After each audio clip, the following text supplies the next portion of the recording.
اعوذ باللہ من الشیطان الرجیم بسم اللہ الرحمن الرحیم واضرب لهم مثل الحياة الدنيا كماء أنزلناه من السماء فاختلط به نبات الأرض فأصبح هشيما تذروه الرياح وكان الله على كل شيء مقتدرا المال والبنون زينة الحياة الدنيا والباقيات الصالحات خير عند ربك ثوابا وخير أملا صدق الله العظيم واضرب لهم مثل الحياة الدنيا اور ان لوگوں سے دنیاوی زندگی کی یہ مثال بھی بیان کر دیں کما ان انزلناہ من السماء کہ وہ ایسی ہے جیسے آسمان سے ہم نے پانی برسایا فاختلط به نبات الارض تو اس سے زمین کا سبزہ فاصبح ہشیما خوب زیادہ ہو گیا تذروہ الریاح پھر وہ ایسا ریزہ ریزہ ہو گیا کہ اسے ہوائیں لے اڑے جاتی ہیں وَكَانَ اللَّهُ عَلَى كُلِّ شَيْءٍ مُقْتَدِرًا اور اللہ تعالیٰ ہر چیز پر مکمل قدرت رکھتا ہے۔ اللہ تبارک و تعالیٰ اس آیت کریمہ میں دنیا کی بے ثباتی کی مثال بیان فرما رہے ہیں کہ دنیا ناپائیدار ہے، دنیا فنا ہونے والی ہے۔ جب مکمل دنیا فنا ہونے والی ہے تو جو دنیا کے اندر چیزیں ہیں، ذی روح ہیں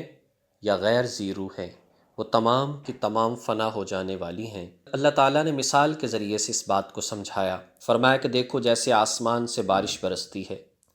زمین کی پیداوار ظاہر ہوتی ہے، جو انسان بیج ڈالتا ہے وہ بھی نکل آتے ہیں غلات کی صورت میں، مختلف چیزوں کی صورت میں۔ اس کے علاوہ اور بھی سرسبز گھاس اگتی ہے، مختلف سبزیاں اگتی ہیں، اور پھر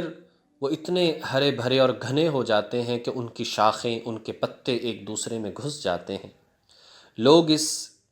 ان کی خوشحالی کو، ان کے بڑھنے کو، ان کے گنجان ہونے کو دیکھ کر بہت خوش ہوتے ہیں۔ پھر وہ وقت آتا ہے کہ یہی فصل، یہی غلہ، یہی تمام کے تمام چیزیں سوکھ جاتی ہیں، کسان ان کے دانے کو الگ کر لیتے ہیں، بھوسا رہ جاتا ہے، پھر آدمی مویشی اس کے اوپر چلتے پھرتے ہیں، اور پھر یہ اس قدر چورا ہو جاتا ہے اور بھوسا ہو جاتا ہے کہ تیز ہوا آتی ہے تو سب جو ہے اس کو اڑا لے جاتی ہے۔ تو غرض بات یہ ہے کہ نتیجہ یہ نکلتا ہے، دنیا کی زندگی چند دن چہل پہل ہے، پھر موت آئے گی اور آخر کار قیامت آئے گی، سب کچھ ختم ہو کر رہ جائے گا۔ اس دنیا میں نہ تو مخلوق رہے گی اور نہ یہاں پر جو بڑے بڑے لوگ ہیں، چیزوں کے، اشیاء کے، زمینوں کے مالک ہیں، نہ وہ مالک رہیں گے۔ ایک نہ ایک دن سب کچھ ختم ہو کر رہ جائے گا۔ لہٰذا ایسی ناپائیدار دنیا کے پیچھے پڑ کر اپنی عاقبت کو خراب کرنا، فتنوں میں پڑ کر اپنے آپ کو پریشانی کے اندر مبتلا کرنا، اور عارضی فائدے، عارضی لذت، عارضی خواہش کے پیچھے لگ کر اپنا دائمی اور ہمیشہ کا نقصان کرنا، یہ بہت بڑے گھاٹے کا سودا ہے۔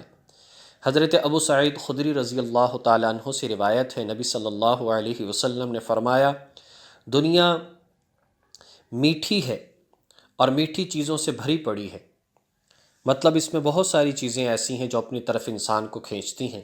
لیکن فرمایا کہ اللہ نے تمہیں اس دنیا میں خلیفہ بنایا ہے تاکہ وہ دیکھے کہ کون کیسا عمل کرتا ہے، لہٰذا دنیا میں دل لگانے اور عورتوں کے فتنے میں پڑنے سے بچتے رہنا، اس لیے کہ بنی اسرائیل کا پہلا فتنہ عورتیں تھیں، انہوں نے بے حیائی میں پڑھ کر اپنی عاقبت کو، آخرت کو خراب کیا۔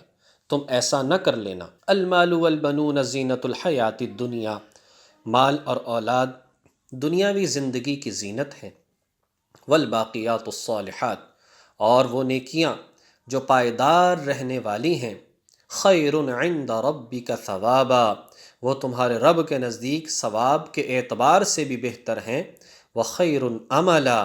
اور امیدیں وابستہ کرنے کے لیے بھی بہتر ہیں۔ فرمایا دنیا کے مال و دولت، دنیا کی اولاد، یہ سب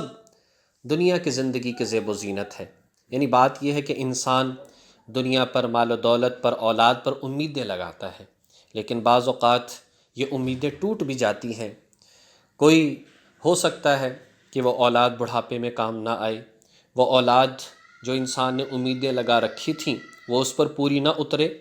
وہ مال اس کے اس کام نہ آئے جس کے لیے اس نے جمع کیا تھا، اور بہرحال یہ سب کی سب چیزیں اور اس کے جو منصوبے ہیں وہ دھرے کے دھرے رہ جائیں۔ لیکن اس کے مقابلے میں والباقیات الصالحات، وہ نیکیاں جو ہمیشہ باقی رہنے والی ہیں۔ باقیات الصالحات فرمایا کہ ہر نیک عمل باقیات الصالحات جو اچھی نیت کے ساتھ کیا جائے، سنت کے مطابق کیا جائے، وہ یقیناً باقی رہنے والا ہے۔ اور خاص طور پر فرمایا سبحان اللہ والحمد للہ ولا الہ الا اللہ واللہ اکبر ولا حول ولا قوة الا باللہ، اس کو باقیات الصالحات قرار دیا۔ بہترین قسم کے اذکار ہیں، اس لیے اس کو کثرت سے پڑھنا، جس میں اللہ تعالیٰ کی پاکیزگی کے جملے آ جاتے ہیں، اللہ کی تقدیس کے جملے آ جاتے ہیں، اللہ کی بڑائی کے جملے آ جاتے ہیں، اپنی عاجزی کے جملے آ جاتے ہیں، اور ایسے الفاظ ہیں کہ جس کے بارے میں حدیث میں آیا پڑھنے میں بہت آسان ہیں لیکن میزان عمل میں بہت بھاری ہیں۔ حضرت ابراہیم علیہ السلام نے پیغام دیا تھا جب حضور معراج پر تشریف لے گئے تھے، کہا کہ اپنی امت کو میرا سلام دینا اور کہنا کہ اے امت محمدیہ، جنت کی مٹی بڑی زرخیز ہے، یہاں کا پانی بہت میٹھا ہے، لیکن یہ چٹیل میدان ہے۔ تم سبحان اللہ کہو گے تو یہاں ایک درخت لگے گا، تم الحمدللہ کہو گے یہاں ایک درخت لگے گا، تم اللہ اکبر کہو گے یہاں ایک درخت لگے گا۔ گویا کہ وہ چٹیل میدان ہے، اگر وہاں پر خوبصورت باغ بنانا چاہتے ہو، اللہ کو یاد کیا کرو، اللہ کا ذکر کیا کرو، اللہ تبارک و تعالیٰ کی ذات گرامی کو اچھے الفاظ کے ساتھ، اچھے عمل کے ساتھ ہمیشہ یاد رکھا کرو۔ یہ نیکیاں باقیات الصالحات ہیں، ہمیشہ باقی رہنے والی ہیں، اور یہ ایسی باقی رہنے والی ہیں، ثواب بھی ہے، اور ان سے اگر امیدیں لگائی جائیں کہ نیک عمل کریں گے تو آخرت میں فائدہ ہوگا، یقیناً فائدہ ہوگا، اس میں شبے والی بات نہیں۔ اولاد تو ہو سکتا ہے کام آئے، ہو سکتا ہے نہ بھی آئے، مال ہو سکتا ہے اس سے آخرت بنے، ہو سکتا ہے نہ بھی بنے، لیکن نیک عمل اگر ساتھ چلے گئے، نیکی اگر بچ گئی تو یقیناً یقیناً یقیناً انسان کے کام آنے والی ہوگی۔ اللہ تبارک و تعالی ہمیں ان تمام باتوں کو سمجھ کر عمل کرنے کی توفیق نصیب فرمائے۔ وآخر دعوانا ان الحمد للہ رب العالمین۔